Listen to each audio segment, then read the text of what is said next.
you talked about firms and kind of these bigger implementations. One of the things that I keep seeing with firms today is a real problem implementing new technology. With Decimal, last year, we implemented a new workflow management system. We put Keeper in place, and it's been great. We built a plan ahead of time. We implemented it in 3 months, and we've since been tweaking and adapting it. But that implementation period was very well planned out.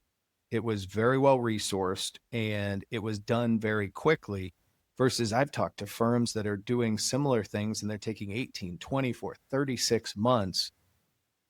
Talk about how you've seen that play out for the good and bad. Well, there are a bunch of things in there, I think, Matt, to your point, like expectation setting. Yeah. And does whoever, let's say, is leading or proposing to lead the change at the firm, are they setting expectations internally with their partners? First, like, what are their real objectives? And then their solution suggestions to get to that objective, right? So part of that, just all of that, like the solution architecting and what are you trying to get? If you're trying to get productivity gains of X%, can we project that's going to work and really feel good about that? Great. Let's say we get there. Then you've got a lot of implementation, training, onboarding, and really looking at usage, right? If you don't get the staff using the new tool set with the process, you don't get there. And that's really probably the hard, of course, the human element of that, which is the change management, is always a really big deal. So for us, we can't sort of magically make that all happen, but I think we really think about how do we make that champion who is suggesting the change inside the firm, and it's going to be the person who's the project or the program manager for that. How do we make them incredibly successful?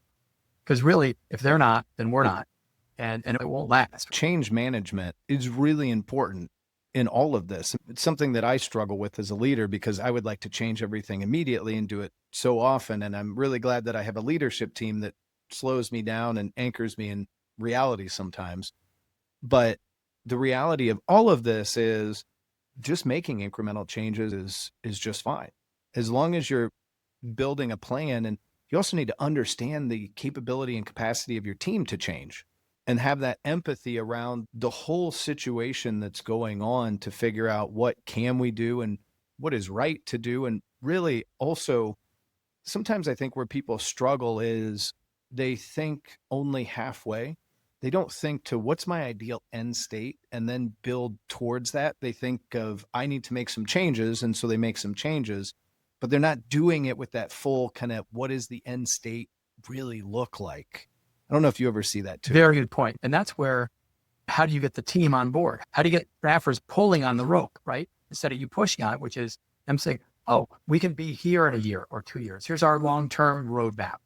So we're going to have some steps of change between here and there, but we're all in agreement on where we're going. So here's a step on the path versus just saying, without that view of that North Star, it's kind of like, well, where are we going? Why are we going to do this thing next quarter? That's just going to be, I don't get it. Like, are we going to do something every quarter? I don't want to do that. So you just have this, how do you get people on board and pulling instead of you pushing? And I think that we're back to building teams, building companies. It's shared future vision, which is a thing that aligns people and allows them to all be on the team. You're on the same side of the table now. And you're saying, hey, let's move forward together.